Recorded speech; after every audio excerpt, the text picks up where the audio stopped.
Ohio State's defensive continuity gives Matt Patricia the perfect runway to let this unit play fast, free, and fearless.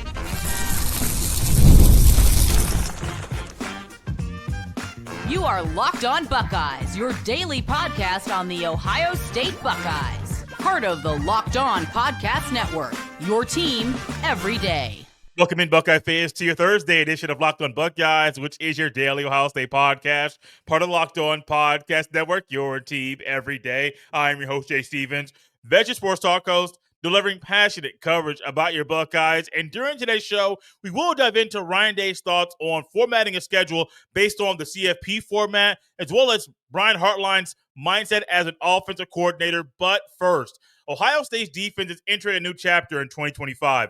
With Matt Patricia stepping in as a new DC, the Buckeyes aren't hitting the reset button. Instead, they're leaning on continuity, the returning players, the familiar schemes, the lessons learned from last year. That stability gives Patricia the perfect runway to let this defense play fast, free, and fearless. It's about speed, confidence, and instinct. And with that foundation, Ohio State's defense can focus less on learning new systems and more on shutting down opponents. This defense isn't just adapting, it's ready to dominate.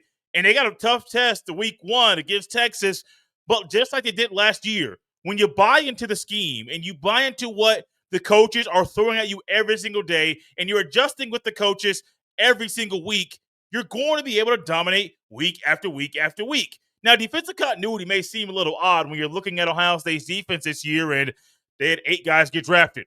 But you look at who's stepping up along with the other assistant coaches, along with Matt Patricia, there's a lot of continuity there. I mean, think about it. You got Larry Johnson, James Jordan, Tim Walton, Matt Guerrieri. All 4 of those guys are still there in their same positions. Tim Walton is now the co-DC. So you even have a guy in Tim Walton who's a phenomenal recruiter, phenomenal coach and developer of talent.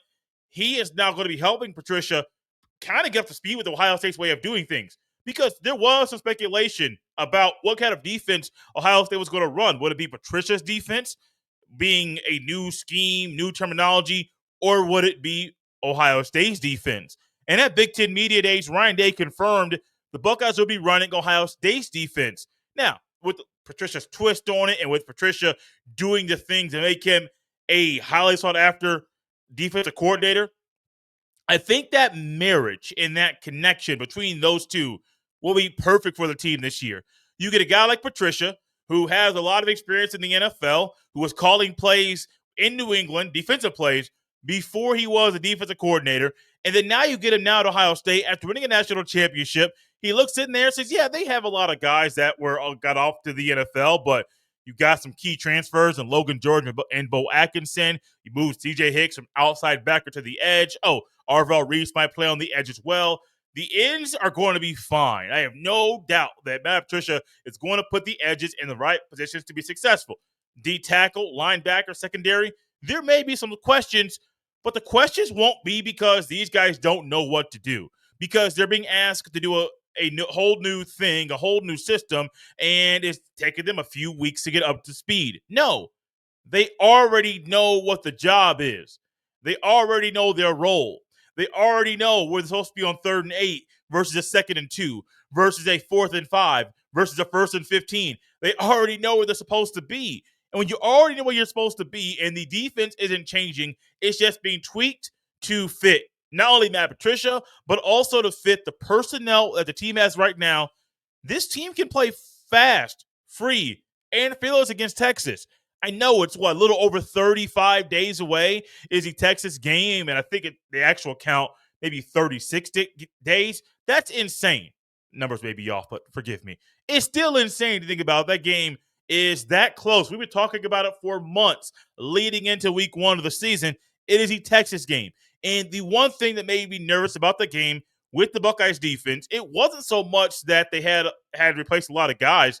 It's the fact that you have to play a real team week 1.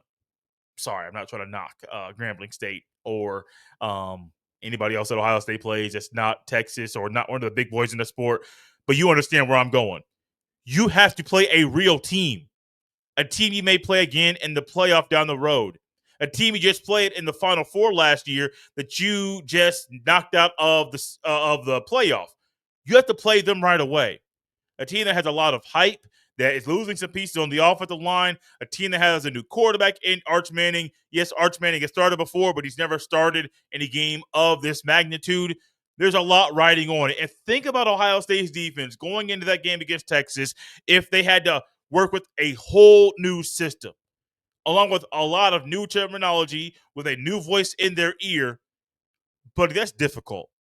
That would be a literal nightmare for some players thinking about going up against Texas, going up against a team that could win the Southeastern Conference this year, week one of the season, and you're overthinking, or you're thinking twice and then three times and then four times. Next thing you know, you are going to your buddy trying to figure out, hey, man, what's the call here? Where am I supposed to be? Arch Manning snaps the ball, throws it right where you were supposed to be, touchdown Longhorns. That would be a disaster. The benefit, not only for Patricia, but the Buckeyes defense, is that the defense is staying the same, and that Ryan Day is going to still use some of the stuff that Jim Knowles used, but it'll still be the defense Ryan Day wants as the head coach, which is what you want. When you had different coordinators down there at Alabama come in, they weren't running their own defense or their own offense.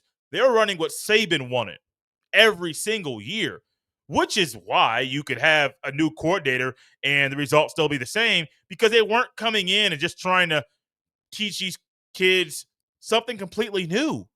They were just trying to reiterate what was already there, provide their own twist to it, utilize the players' first versatility and flexibility to put them in the right areas to be successful. That's what made Saban so good and so elite and a future HOFer. I mean, I know there maybe have to be a waiting period in between when he retired from coaching college football to getting into the College Football Hall of Fame. Miss me with that. Miss me with it. But then again, if you break it for him, you got to break it for everybody else. And I understand why the rule is intact. While that rule is intact, Ohio State's defense is intact too. You should all be very excited about Patricia being here in Columbus, Ohio, and that Ryan Day is open about discussing the defense Ohio State's going to run and why he waited a little bit longer to hire Patricia. And I love that he opened up about that, because I was very curious about that too. He wanted to make sure he found a guy that was going to run Ohio State's defense.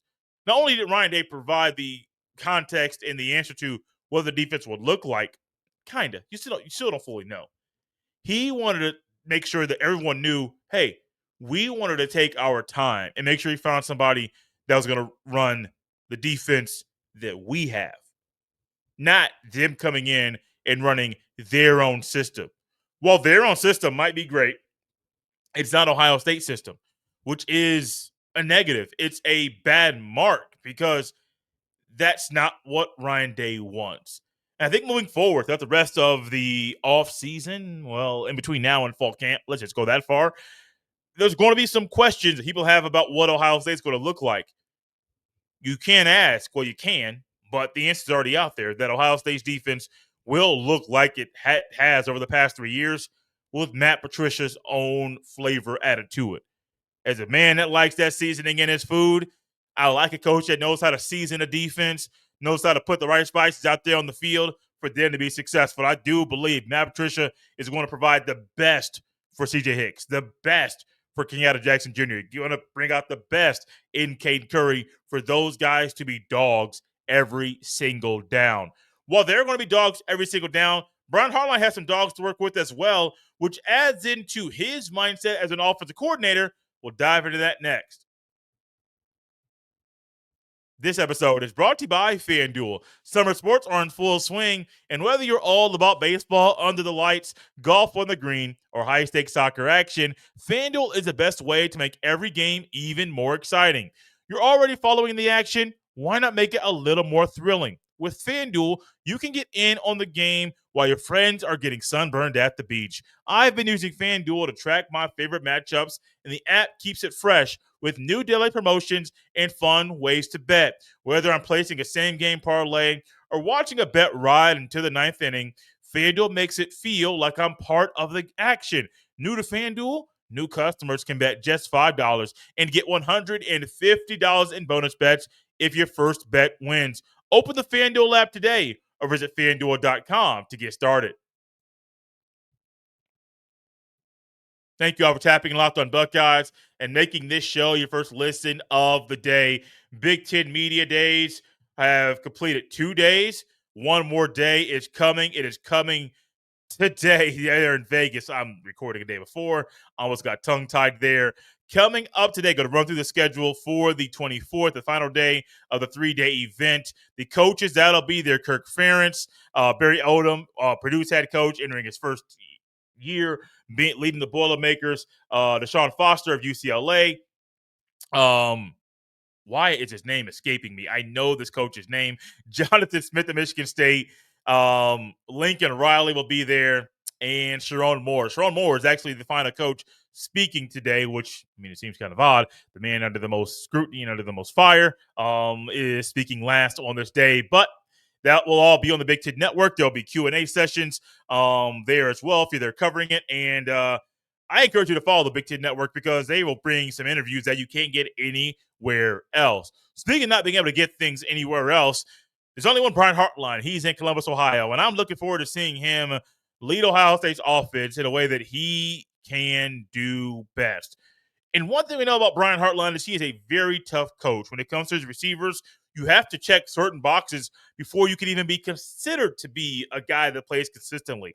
Jaden Ballard found that out. He looked to be a guy that had all the talent, but he didn't check all the boxes. And he also got jumped in the depth chart because of those things that he was unable to do.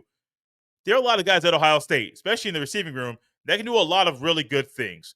And Brian Hartline will tap into their expertise and to tap into what makes them great for the Buckeyes offense to be aggressive this year, because that is a word that was used at Big Ten Media Days to describe what Brian Hartline's mindset will be as an offensive coordinator: aggressive. And I'm not going to say it's going to be go balls to JJ all day. I'm not going that far, nor will it be the crossing routes to get Cardinal Tate and Brandon Ennis the ball in space and on the move for them to make defenders look foolish. I won't go that far either.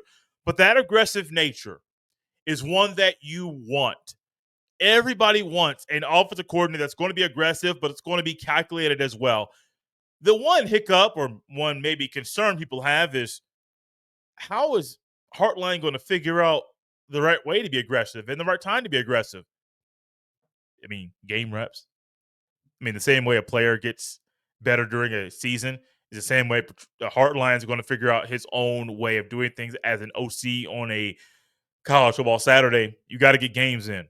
Now, we'll try to simulate things in practice between going to the shoe and him being up in the box versus him being on the field.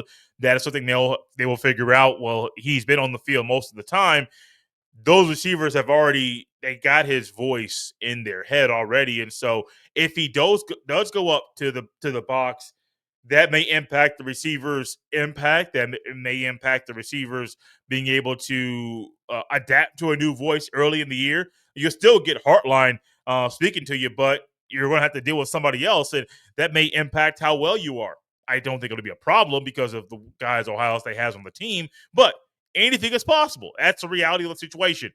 But an aggressive offensive coordinator reminds me of how a lot of us play EA Sports College Football 26. We are aggressive. I am a person that when I play the game, I don't like to punt. I am in the middle of a dynasty with Ohio State, just beat Wisconsin, who had a sneaky good secondary. I was gambling a little bit too much to multiple interceptions in that game, but the secondary was really, really good for a team that Luke Fickell is leading. You would expect it to have a sound defense, and trust me, that game in Camp Randall in the middle of the season is going to be a tough one for Ohio State. But when I'm playing the game, man, I don't like to punt. It can be 4th and 12. It can be 4th and 18. It can be 3rd and 18. Don't really matter. I'm not trying to punt. And so if it's 3rd and 18 and I only get 6 yards and it's 4th and 12, buddy, I'm trying to get me the ball. Now, granted, it's Ohio State. And so you got Jeremiah Smith, who is basically a cheat code. You got Ennis. You got Cardinal Tate. But my security blanket, just like the future QB1 for Ohio State this year, their security blanket might be Max Clare, who Jeremiah Smith at Big Ten Media Days, and I believe this was in an interview with the Big Ten Network, he said he had been working out with Max Clare in the offseason. like them working out together in the weight room.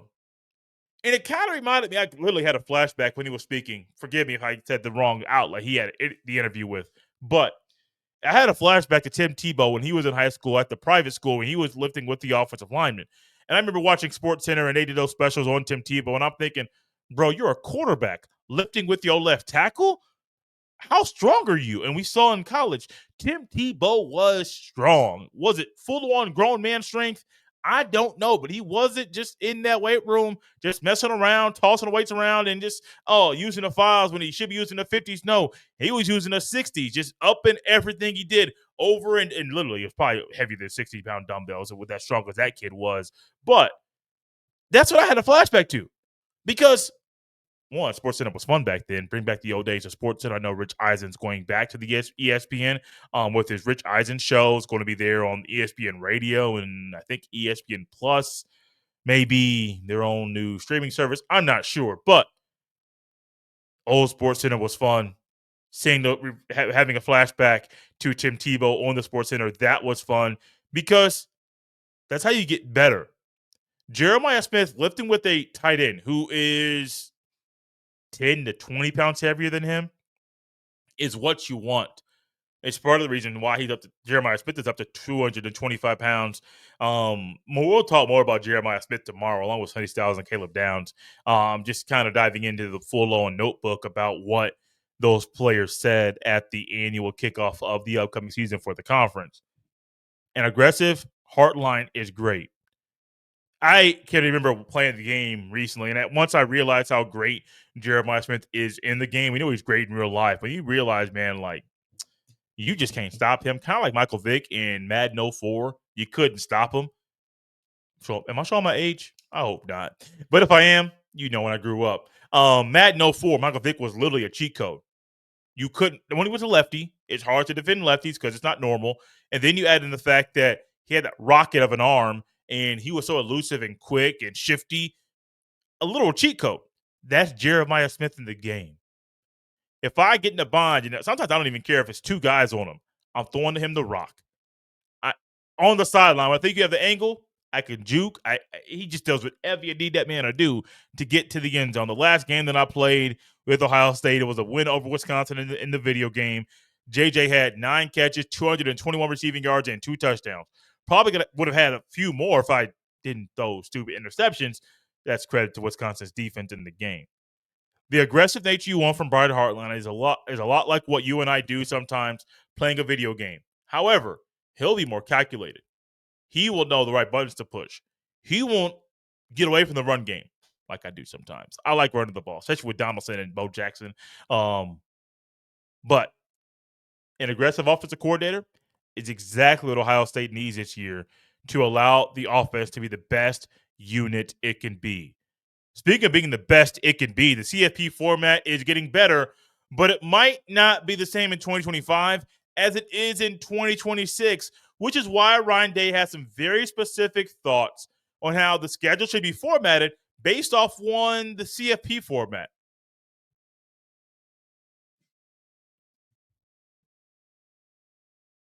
Thank you all for tapping and Locked on Buckeyes and making this show your first listen of the day.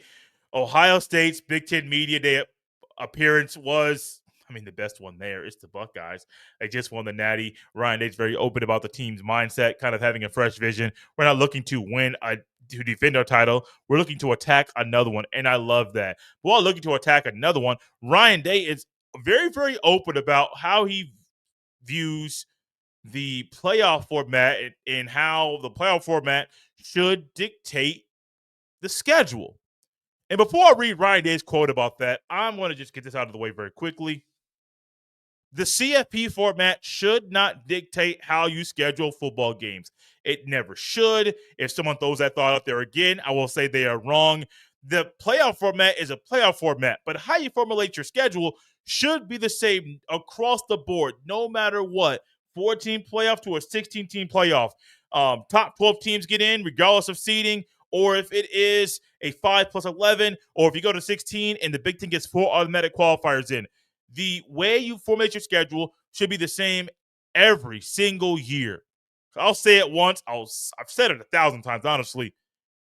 Ohio State shouldn't play FCS schools. If you're in a power conference, you shouldn't play a school at the FCS level. I can get by with G5, 100%. I will never, ever, ever, ever, ever be on board with Ohio State playing a school at the FCS level.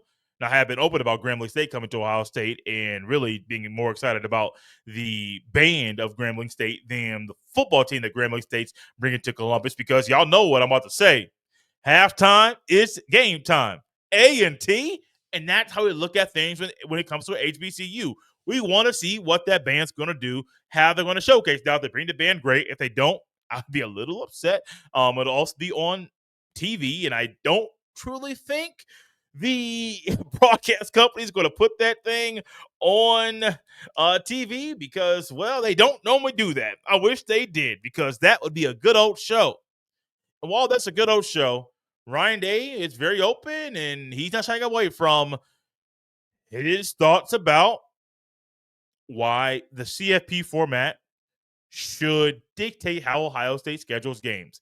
Here's Day on this topic. Quote, if we're going to be in a situation where we get 4 automatic qualifiers, then I think it'd be great to have a 10th game against a Power 4 team.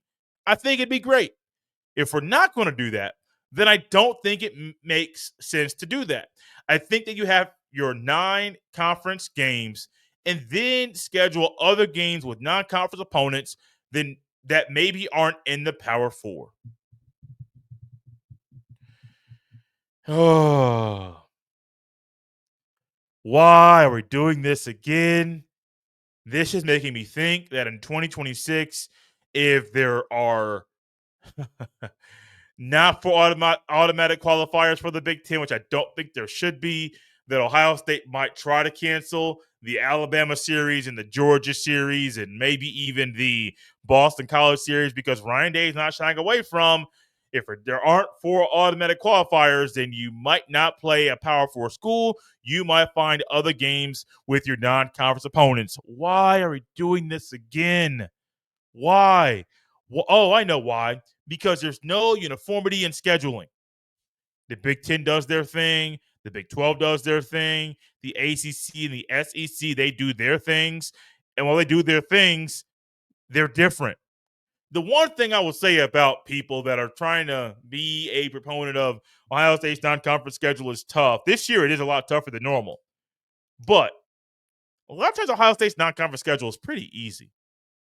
And I don't really want to sit up here and say, well, Ohio State shouldn't have to play a Power 4 school in their non-conference when you look at the SEC like Kurt Cignetti did. And Kurt Cignetti was like, well, they're playing this. And he brought us some numbers and he brought us some facts to back up why Indiana decided to go away from the Virginia series. And previously, they went away from the Louisville series.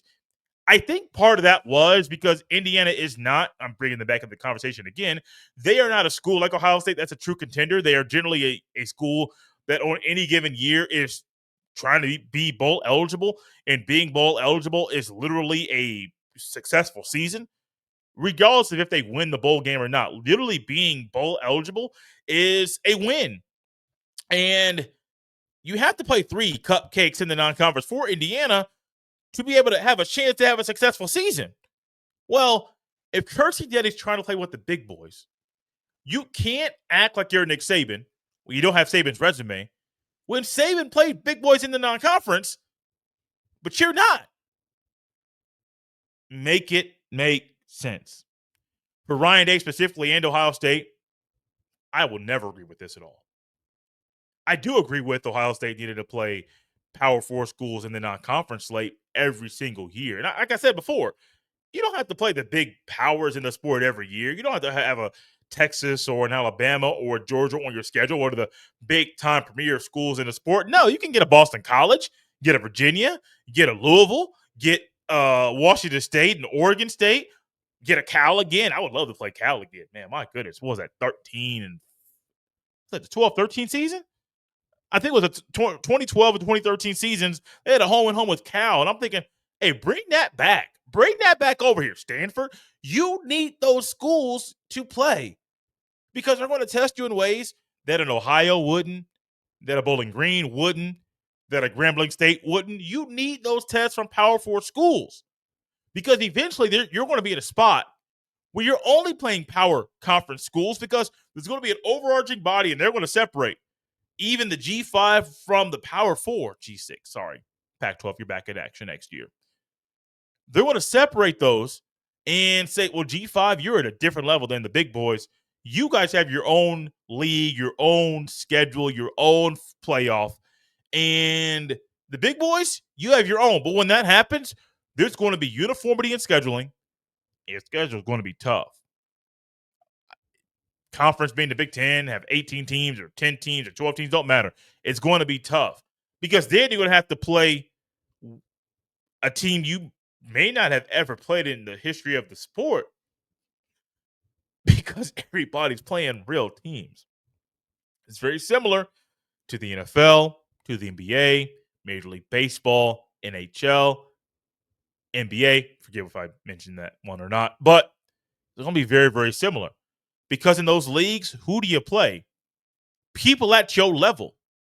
In college football, who do you play? Most of the time, you play teams at your level. A lot of times, you don't. You may play someone at the same division as you as far as FBS level, but it's not a team at your level, if you know what I'm saying, because there's levels to this, even at the FBS level.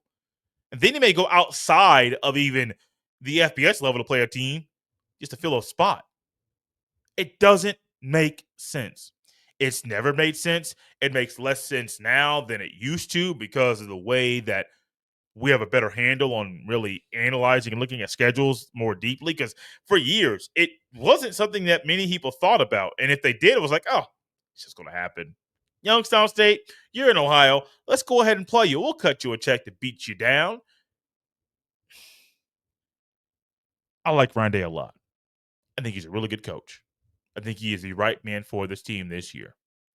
I cannot get down with Ryan Day saying that the schedule will look one way if they had 4 automatic qualifiers and a different way if there weren't 4 AQs. Kurt Signetti made a comment about 4 automatic qualifiers and adding in play-in games. I touched on that before. He continues to rub me the wrong way. That's my mom's alma mater, and I think if she looked at him, she'd be like, why is this man so cocky? Even on the Big Ten Network, I'm not trying to throw shade at the man, but he is really making himself look really bad. Even in the Big Ten Network, I know you're not normally on TV, so I can't say you know TV etiquette very well. I have no idea if you do or not, but it clearly showed that he was a little bit maybe comfortable or uncomfortable. He put his left hand in his pocket and he kind of sat back a little bit, not in a full-on slouch like you're a junior in high school trying to look good for the girl, but he just didn't really look like he was not trying to be cocky. This isn't the Kurt Signetti bash moment, but he's really rubbing me the wrong way. Bro, you're at Indiana. You're a really good coach, but you're at IU. Wait till you do some things for 3 or 4 or 5 years before acting like you are. Oh, I don't want to say something that's crazy. Like he has. Just figure it out. Lower yourself. Humble yourself. It's 1 year. Yes, you led the best year in the 126-year history of the football program. That's great. That's great. Did a good thing. You're not one of the big boys yet. It's not expected for Indiana to be a playoff team. It's not even. It may be expected by some for Indiana to be a bowl eligible team this year. Great, cool. I can't get there. They can be, but what can happen is Ohio State and other power schools playing Power 4 schools, basically playing 10 Power 4 schools every year, regardless of the playoff format. But I have a hard time that's going to happen until they get one body to govern this sport. Thank you all for tapping Locked On Buckeyes and making this show your first listen today. For your second listen, check out the portal because my guy, Brian Smith, he has latest rumors, portal entries, and signings. Be the most informed fan on the rapid changes to the college football landscape. You can find the portal and Locked On Buckeyes on the YouTube or wherever you listen to podcasts. You can follow me on any social media platform at jstevens07. Send every email to jstevens317@gmail.com. This has been Locked On Buckeyes on a Thursday. We'll see you next time.